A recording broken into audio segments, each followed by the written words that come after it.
मनुष्य का विकास मस्तिष्क की तरफ हुआ है। इसलिए दिन भर दिन तुम देखते होंगे कि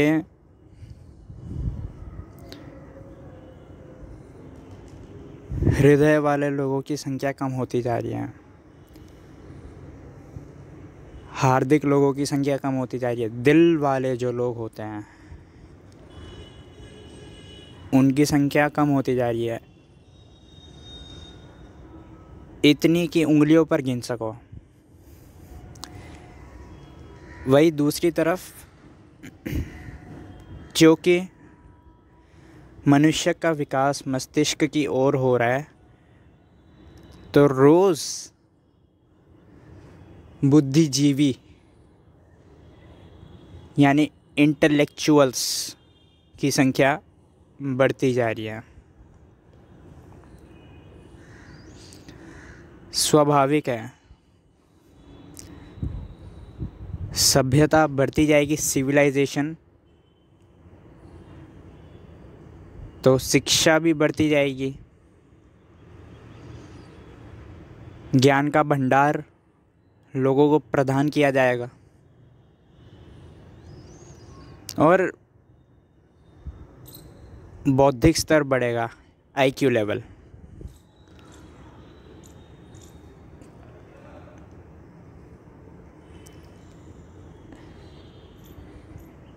इसलिए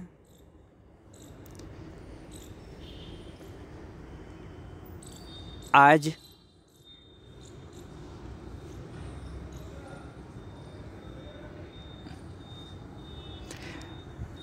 नास्तिक लोगों की संख्या बढ़त में आ रही है। क्यों? क्योंकि ईश्वर से जुड़ने के लिए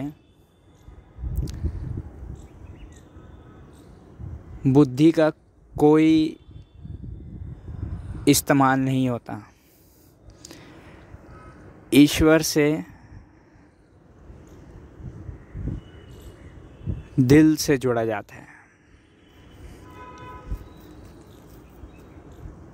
और जो व्यक्ति जितना हार्दिक होगा वो उतनी सरलता से ईश्वर से जुड़ जाएगा।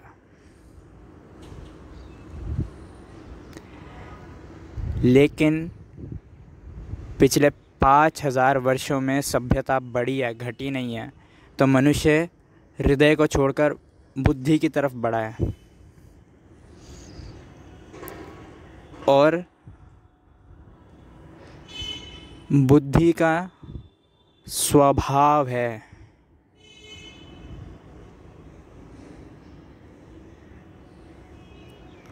कि हर बात पे तुम्हें पहेली दे दे, तुम्हें एक प्रश्न दे दे, एक संदेह खड़ा कर दे। एक कांट नाम का विद्वान हुआ पश्चिम में, उसने बोला कि मनुष्य इतना संदेहवादी जीव है, इतना डाउट कर सकता है कि उसके संदेह की कोई सीमा नहीं है। वो जैसी उसको दुनिया दिखती है उसके ऊपर भी संदेह कर सकता है। यानी तुम समझो, जैसे तुमने सूरज उगता हुआ देखा तो तुम ये भी संदेह कर सकते हो, तुम्हारा दिमाग तुमसे ये भी संदेह करवा सकता है कि क्या ये हकीकत में सूरज ही उगा है या फिर कोई दूसरा तारा उगा है। संदेह करने की सीमा ही नहीं है, सीमाएं टूट जाए वहाँ तक संदेह जा सकता है। इसलिए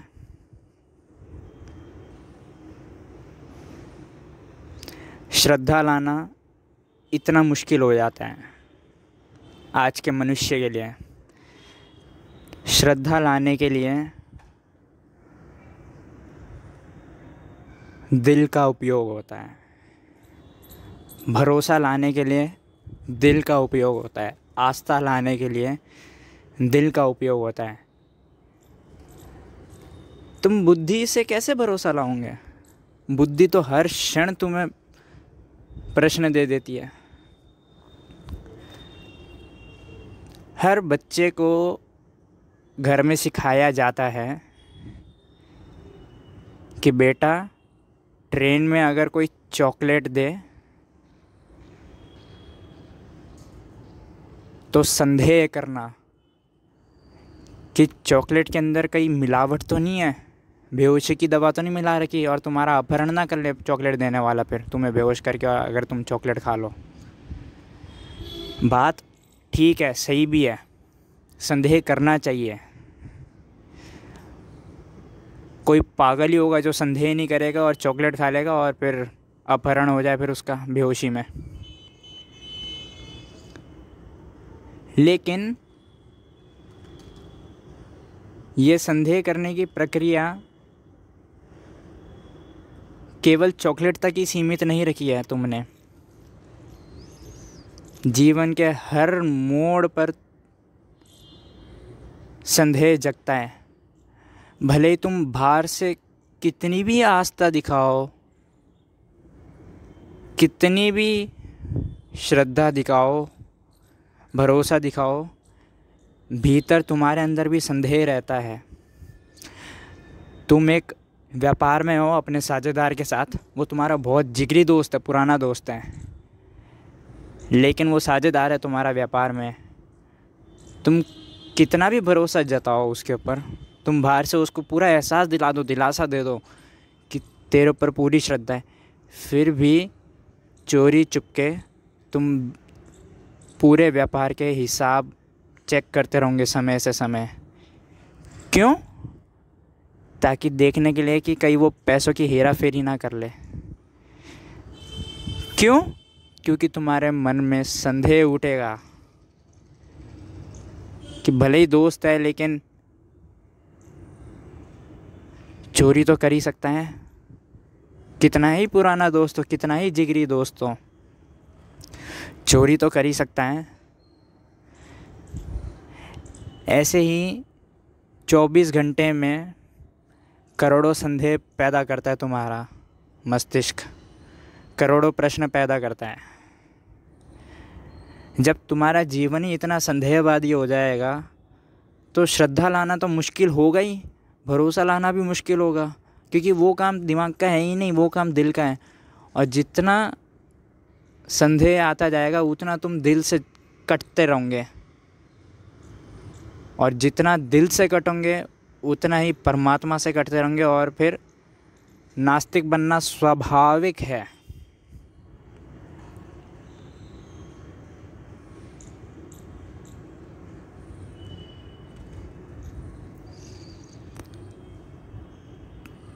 तुम्हारे सामने एक महिला या पुरुष आकर ऑफ़र देते हैं कि संभोग करते हैं, भले ही तुम्हारे अंदर कितनी भी प्रगाढ़ काम वासना हो, एक बार को तुम्हारे अंदर संदेह जगेगा, तुम्हारा दिमाग, तुम्हारी बुद्धि तुम्हारे अंदर प्रश्न खड़ा करेगी कि ठीक है, काम वासना तो प्रगाढ़ है, एक बार को संतुष्टि मिल जाएगी, काम वासना निकल जाएगी संभोग करने से। लेकिन अगर इस महिला के साथ संभोग करा तो कई झूठे बलात्कार के आरोप में ना फंसा दे, ये प्रश्न तुम्हारे अंदर तुम्हारी बुद्धि जगाएगी। और अगर तुम महिला हो, तुम्हारे अंदर कितनी भी प्रगाढ़ काम वासना हो और सामने वाला पुरुष कितना ही सुंदर हो, तुम्हारी बुद्धि तुम्हारे अंदर ये संदेह जगाएगी कि कहीं ये पुरुष बलात्कार ना कर दे संभोग के नाम पर।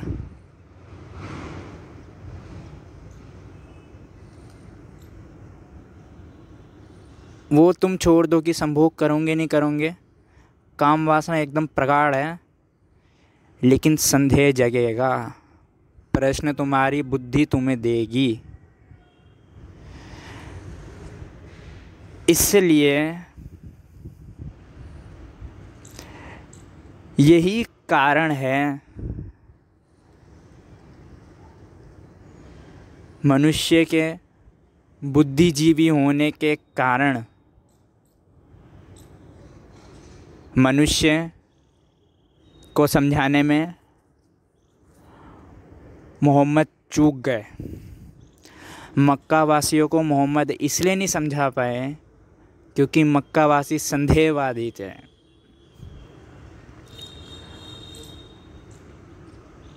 मोहम्मद को समझने के लिए पहले श्रद्धा लानी ज़रूरी है।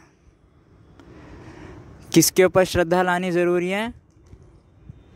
कुरान की सबसे पहली आयत में लिखा है कि अल्लाह के नाम, तो अल्लाह पर श्रद्धा लानी ज़रूरी है। उसके बाद ही मोहम्मद को एक व्यक्ति समझ पाएगा। लेकिन एक बुद्धिजीवी श्रद्धा लाए कैसे? श्रद्धा लाने से पहले तो करोड़ों सवाल खड़े कर देगा उसकी बुद्धि। इसलिए ईसा को भी जिन्होंने मारा था वो एकदम पढ़े लिखे बुद्धिजीवी थे।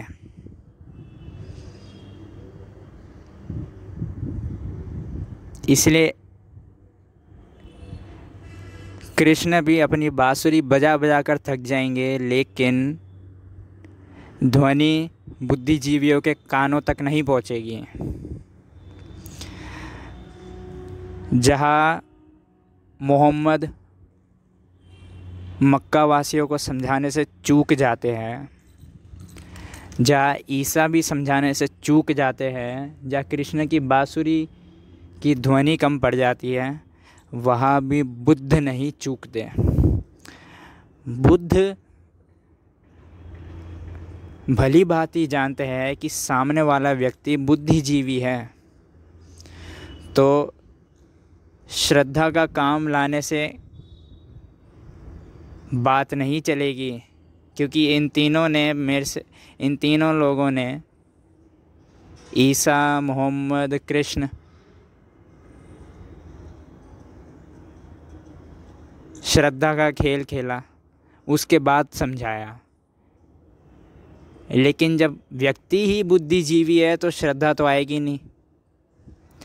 इसलिए बुद्ध ने ये तक नहीं बोला कि परमात्मा है। मोहम्मद ने बोला कि कुरान का पहला आयत कहता है अल्लाह के नाम, अल्लाह है, तो कम से कम अल्लाह पर श्रद्धा लानी ज़रूरी है। उसके बाद ही पूरी कुरान समझा सकेंगे मोहम्मद। ईसा ने कहा गॉड फादर, तो कम से कम गॉड फादर पर श्रद्धा लानी ज़रूरी है, उसके बाद ही ईसा समझा सकेंगे।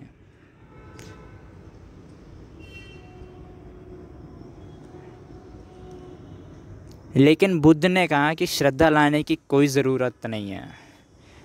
तुम आज श्रद्धा ले आओगे, कल तुम्हारा दिमाग तुम्हारे अंदर प्रश्न खड़ा कर देगा कि कहीं ये व्यक्ति हमें पागल तो नहीं बना रहा।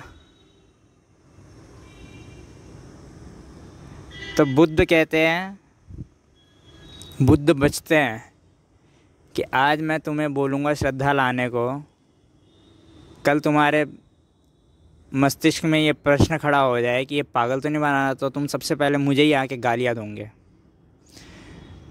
तो मैं ये बेकार का खेल मैं नहीं खेलता, मैं ये समय बर्बाद नहीं करता। बुद्ध का तरीका जो है, ये तरीका किसी भी धर्म में नहीं है। बुद्ध कहते हैं श्रद्धा दो कौड़ी की है। तुम खुद सोचो, विचार करो, विश्लेषण करो। तुम्हारी बुद्धि प्रश्न देती है ना, तुम उसी बुद्धि का प्रयोग करके दूसरा प्रश्न खड़ा कर दो। क्योंकि लोहा ही लोहे को काटता है। इसलिए तो इस धरती पर सबसे पुराना धार्मिक जीव हिंदू लोग भी बुद्ध को समझने से असमर्थ रह गए थे। वो भी बुद्ध को समझ बैठे थे कि ये तो नास्तिक है। और थोड़ा थोड़ा ठीक ही समझे थे। एक विद्वान हुआ पश्चिम में, उसने बोला बुद्ध जैसा नास्तिक व्यक्ति पूरी धरती पर आज तक नहीं हुआ, और बुद्ध जैसा आस्तिक व्यक्ति भी धरती पर आज तक पैदा नहीं हुआ। बुद्ध बोलते हैं तुम खुद सोचो, अपनी बुद्धि का इस्तेमाल करके सोचो। तुम बुद्धिजीवी हो, तुम इस्तेमाल करके सोचो, तुम विश्लेषण करो, और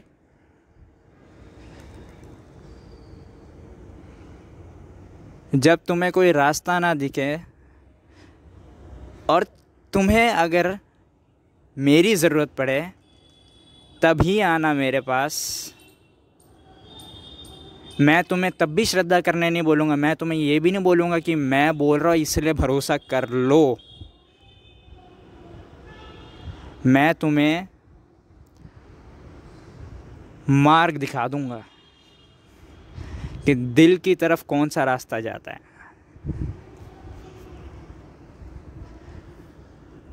मर्जी तब भी तुम्हारी ही रहेगी। मैं तुम्हें कोई सज़ा नहीं दूँगा ना चलने पर उस मार्ग पर, ना ही तुम्हें मैं पुरस्कार दूंगा कि तुम चल रहे हो इसलिए मैं तुम्हें पुरस्कार दूंगा। दिल से जुड़ने का तुम्हें रास्ता दिखा दूंगा।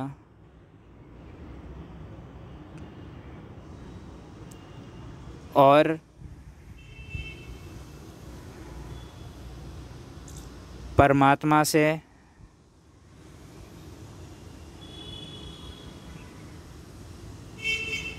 जुड़ने का रास्ता तुम खुद ही खोज लोगे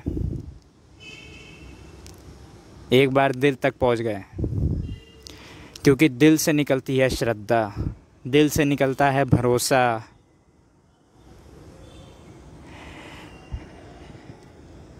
लेकिन मोहम्मद की भाषा ऐसी थी कि मुझे अल्लाह का पैगाम आया है इसलिए श्रद्धा करो। तो मोहम्मद की बात पर जो हार्दिक लोग हैं, जो दिल वाले लोग हैं, वो तो आराम से श्रद्धा कर लेंगे और वो अल्लाह का एहसास कर भी लेंगे। लेकिन मक्का वासी जो बुद्धिजीवी लोग हैं वो कैसे श्रद्धा लाएंगे? इसलिए